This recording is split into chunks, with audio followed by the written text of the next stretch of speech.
It's the holidays again, and deep into space, a certain wolf cat is working at a slower pace. No videos for months and stuck in a rut. No ideas had been coming to this cosmic mutt. You know I can hear you, right?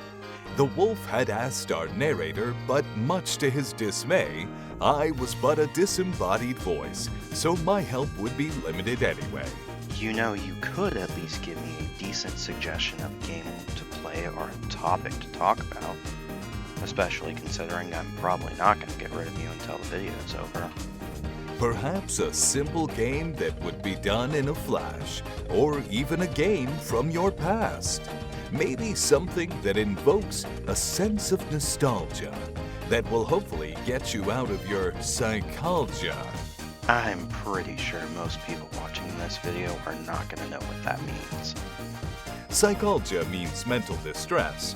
It's safe to assume you would have some in this so-called holiday mess. How about playing a game that was never released? A simple game where development had ceased. You know, that's not a bad idea. But I'm not rhyming. It takes too long to write dialogue if I have to think of clever rhymes. And I think I have just the game to talk about. 6 masked figures rise against evil and nobody but McDonald's has them. Bionicle, one collectible figure in every Happy Meal you buy. Can you build your ultimate masked figure to defeat your enemies? Attack!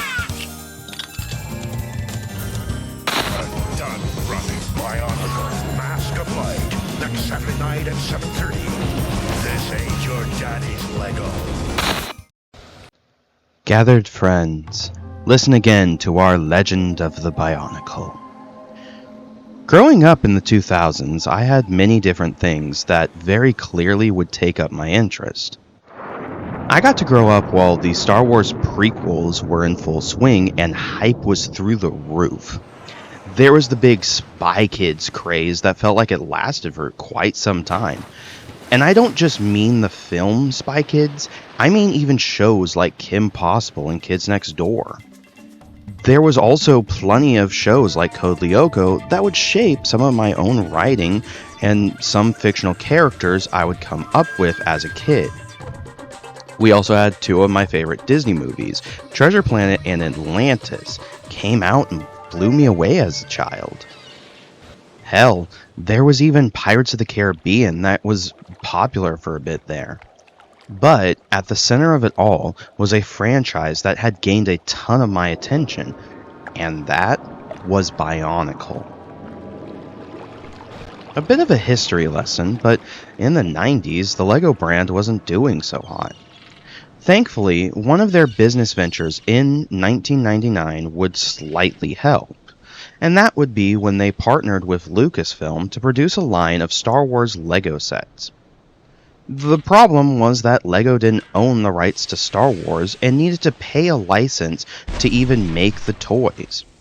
To be honest, I don't know much about the toy market, and especially licenses, so that could be wrong. Either way, what LEGO needed was a hit. And they tried a few different ideas in the 90s. LEGO's first 2 attempts were Robo-Riders and Slicers, or Throwbots in some regions. Unfortunately for them, they weren't really popular.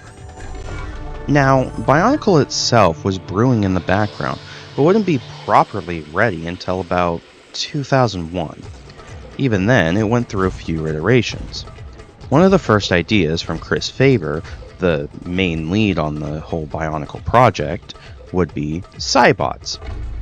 From what I could find about this original concept, it would have been closer to action figures with interchangeable parts. Less Bionicle, and funnily enough, closer to another LEGO property, Galador, which ended up failing. It would take a few other revisions before we finally got the Bionicle we know and love. There were the Boneheads of Voodoo Island, and just the Dewheads at one point, which very clearly wouldn't have worked because would you take the name Dewhead seriously? After many iterations, Chris Faber would eventually come up with the name B4, which would become Bionicle because the name B4 was a bit too vague. I'm just skimming over a lot of this development stuff, but it is pretty fascinating. A link will be in the description for anyone who wants to know more. Now, for the first year of Bionicle, LEGO was pulling out all the stops. A comic telling the events of the story, multiple chapter books, an online game, and even 2 major games for consoles. The first one would be released on the Game Boy Advance as LEGO Bionicle, and a prequel to the larger PC and console game, though it originally had the subtitle of Tales of the Tohunga before that subtitle was changed to Quest for the Toa. The biggest reason for the change was that the Maori people, I hope I'm pronouncing that right, of New Zealand were mad at LEGO for appropriating multiple words from their culture. The Tohunga in the Bionicle lore would later be referred to as the Matoran after this situation, which I will be referring to them as for the duration of this video. This Game Boy Advance game would be released, whereas the larger game ended up getting cancelled. I guess I can quickly talk about that GBA game. You play as Takua, a Matoran who is one of the biggest players in the whole story of Bionicle. In the early years of the line, he was essentially the audience surrogate, as he would witness some of the biggest events from when the story began, up until around 2004, when the next major story began. Takua here is tasked with finding the Turaga from each village and awakening the Toa. The Turaga were elders of the island of Motunui, and in a way, acted as the leaders of each tribe of Matoran. You are also tasked in obtaining the Toa stones that will summon the Toa to the island. There's not really much for me to talk about with this one. It's an isometric adventure game and is enjoyable, at least in my case. But it can ultimately be skipped in the larger scheme of things. I am happy to have a copy of this one though. Now for the main event of this video, The Legend of Motunui. For years, this game was shrouded in mystery for Bionicle fans. It was advertised in the Bionicle comics around 2001, and there was even promos teasing that the game would come out in the same year. However, it never did. It was understood that the game was cancelled, but with many cancelled games that get announced to the public, people wanted to know more and see if there was a playable version. There was a rumor that there was a beta version that was given out to fans as sort of a beta test, mostly because this was advertised in the comics. That beta test never actually happened, but at the time, before we knew that, it gave fans hope that eventually we would find a playable, albeit unfinished, version of the game. I think it wasn't until maybe 2019, probably a bit earlier, that a beta version was finally found. I don't remember much of the information behind it, but I do remember Liam Robinson of Digino Gaming made a video on it and worked with the dedicated fans to get a version out for us to play. Now, this dedicated group of fans banded together to, for the most part, finish up the game and give us a complete version that is possible to play on even modern PCs. What's even nicer is that the launcher you can download allows you to play each version of the game that has been found. For the record, I played the rebuilt version of this game. That is the mostly complete version. I say mostly complete as there are things that clearly weren't finished. One of these things was rumored to be the reason the game was cancelled, and that is, it can be somewhat buggy. The game itself starts with a very nice FMV sequence that was actually shown to fans in a promo CD that was packaged in cereal boxes back in 2001.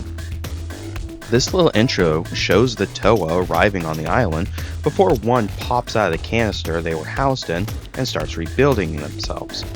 This is the first Toa you play as Toa Onua, the Toa of Earth. Wandering around the beach for a bit and firing energy blasts at some animals known as the Rahi in lore, Aonua will eventually come across a Matoran that leads him to the village of Onukoro. I hope I'm pronouncing that right. It's been too long since I remember how to pronounce these names. Here, the Matoran populace will freak the fuck out, seeing this massive guy just arrive in their village before Turago Wainua calms the situation down and explains to them that Aonua is actually there to help them. For context, before the Toa arrived, the Matoran were mostly peaceful, but an evil being forced all of the beasts around the island to go crazy and attack the population before the events of the Game Boy Advance game. As far as they knew, this guy that randomly showed up might as well have been Makuta, the person ruining their way of life. Thankfully, once fighting off some rampaging Rahi in the village, the Matoran trusts us and even teaches Aonua a little dance before he goes off and does a few things to obtain a Makoki stone and venture further into the island. Honestly, this is much of the game. Help a village, do some challenge relating to the Toa, and fight a boss before obtaining another Makoki stone. That's not to say the game is repetitive. With each Toa having different elements, the challenges are, for the most part, unique. Gali, for instance, is the second Toa we play as, and with her element being water, a ton of her areas involve swimming underwater. Unfortunately for me, I got somewhat lost in her section trying to figure out where to go. Turns out that there are some enemies in the water that I didn't know about that you are required to take out before any NPCs spawn in the village. Would have been nice had the game let me know that, but Thankfully, any mask we get with one Toa will be transferred onto the next one as we play, though not all masks were particularly useful for me outside of specific Toa. The Cow mask that Gali has is only really helpful in her section, as it lets you breathe underwater, and there's not really any section with any other Toa that requires that. Aonua's Hikari mask is only really helpful in his section, as it increases strength of a Toa. I never really found it much use after that, seeing as most enemies are taken down with Energy Blast, and didn't really require strength.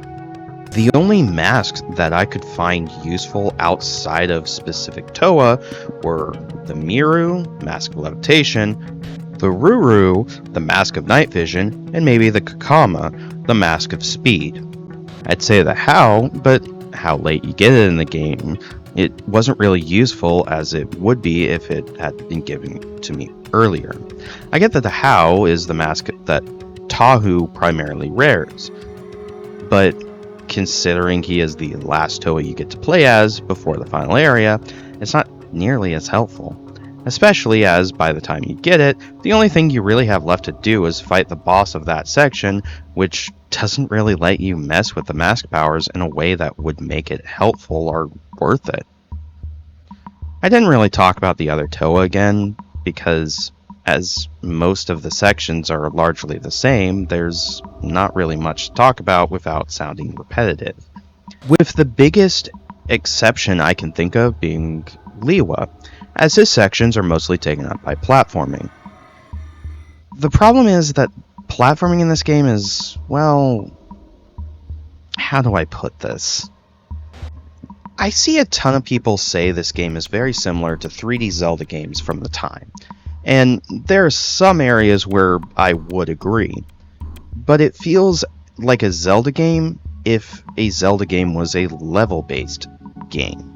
Like, for example, when you finished the Great Deku Tree in Ocarina of Time, you didn't have Hyrule Field to travel across.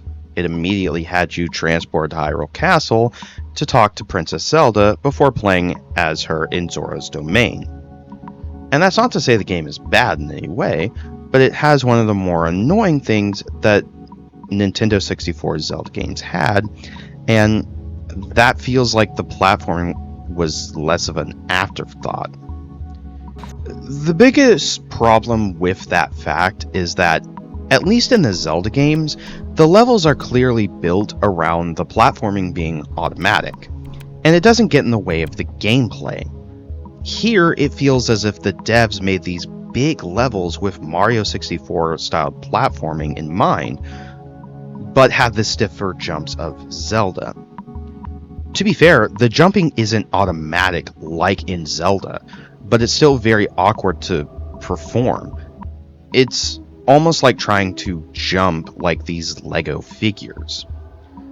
If I had to describe how it feels without actually having somebody sit down and play it, I guess I would say it feels like the Castlevania games. Not like Symphony of the Night or something, but like classic Castlevania, and heck, even the 3D Castlevanias, where you are forced to commit to your jumps after you make them, and it just feels awkward. Anytime the game required me to do precise platforming, I would be stuck for a while, as I had to make sure my jump was lined up properly, and anytime the game had me deal with moving platforms, make sure that I timed it properly. The other thing is the fact that this game is PC only, and without any form of native controller support. Granted, I play this game through Steam, and there is a way to force controller support, but it's not native. So the camera is mapped to the mouse. This is more of a me issue, I understand, but I just don't like playing 3D platformers or games similar to them with just a keyboard and mouse. I ended up caving and using Steam's controller support to map everything to a controller, but that only got me so far. I want you guys to see the controls for this game. Most of them might seem normal. WASD to move, camera tied to the mouse. Hell, the attacks, which are mainly energy blasts, are shot with the left mouse button, like in a third-person shooter. But look very closely at the button they have jump mapped to. What? It's just an ordinary crabby... Oh my goodness! Squidward! Why, in the name of the great spirit robot, is the jump mapped to the right mouse button? And what's more, why is the grapple hook mapped to the space bar? It feels like those two should be swapped.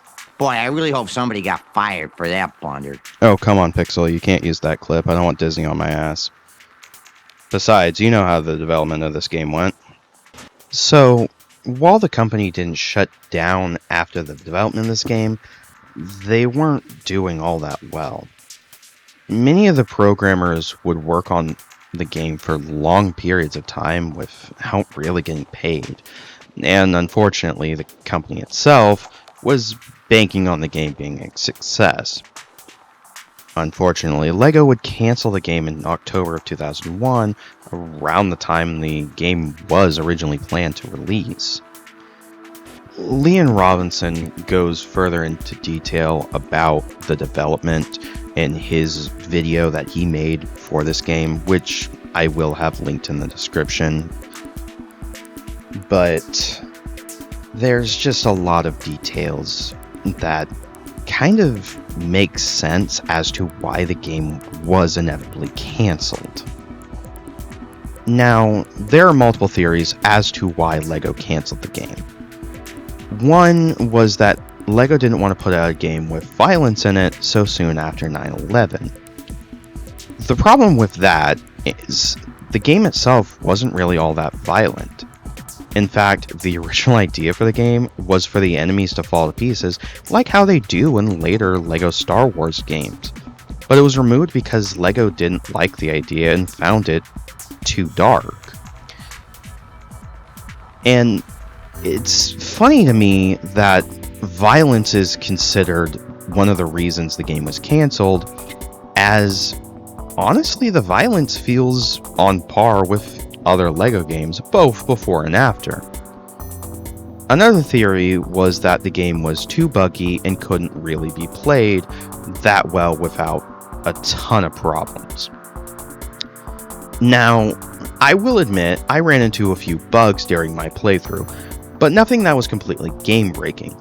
At worst, the game would crash and I'd have to reset, but nothing that halted progress. It could be partly for the fact that the game itself doesn't really like running on modern computers, but I'm not entirely sure. It did make for some unintended laughs, though, like Golly swimming in air, but as far as I know, that was also technically me sequence breaking. Worst comes to worst, the devs easily could have fixed the bugs. The final two theories as to why the game was cancelled might be the closest as to why it actually was, though, to my knowledge, none of these theories were ever confirmed outside of the rumor of the violence being a problem, being proven not to be true by the devs themselves. In 2003, Argonaut Software released a Bionicle game on all major platforms at the time: PC, GameCube, PlayStation 2, Xbox, Game Boy Advance. And at the time they probably pitched this game to the LEGO company, Sapphire's game would have been hit with a bit of development hell. The game was supposed to come out in 2001, but there was one problem with it. The devs never made a final boss fight with Makuta, which was originally planned.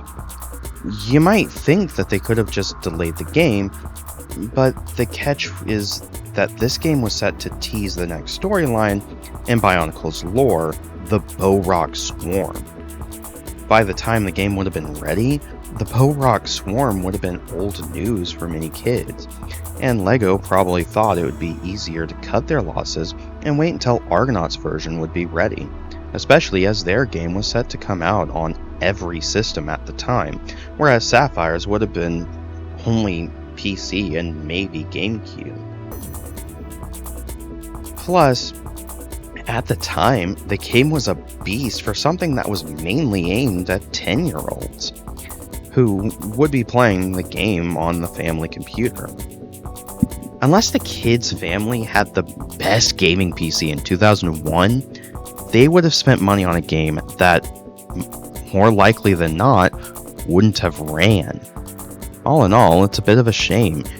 Having played, or at least sampled, every Bionicle game that has released, including this one, which was cancelled, I would say that this is one of the best, despite it not officially releasing.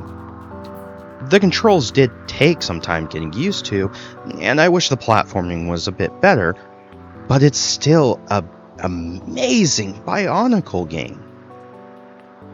I am happy, at the very least, that thanks to the efforts of the fans of Bionicle and Liam Robinson, the game is fully playable on modern PCs, and is free for fans. Hell, I'll have a link in the description, like with everything else, to where you can download and play this if you are that interested. But that being said, I don't even think I can fully recommend this one. I loved playing through this game, and I definitely enjoy the faux nostalgia the game gave me. But I am a Bionicle fan. I've been a Bionicle fan since, not the beginning, I actually want to say around 2003. But this game feels like it mostly appeals to those fans. Hell, even with objectively bad games like Sonic 06, I could still cautiously recommend it, if just for people to experience the hilarious jank that game has. But for the first time since starting doing these reviews, I feel a need to add an asterisk to this game. That being said, I'm more than happy I finally played through the whole game, and would be willing to talk about some of the other Bionicle games at some point. But as for this one, maybe don't mess with it unless you are that Bionicle fan, or you genuinely are curious enough about this canceled project. Hopefully, it won't take me another several months to get another video out. Either way, happy holidays and Merry Christmas, everyone. And with that, another year is behind us, and this time without much of a fuss. Time to roll credits, and for Glitch's robot friend to edit. I pray you all are merry. You know, unless it takes everyone making this until January.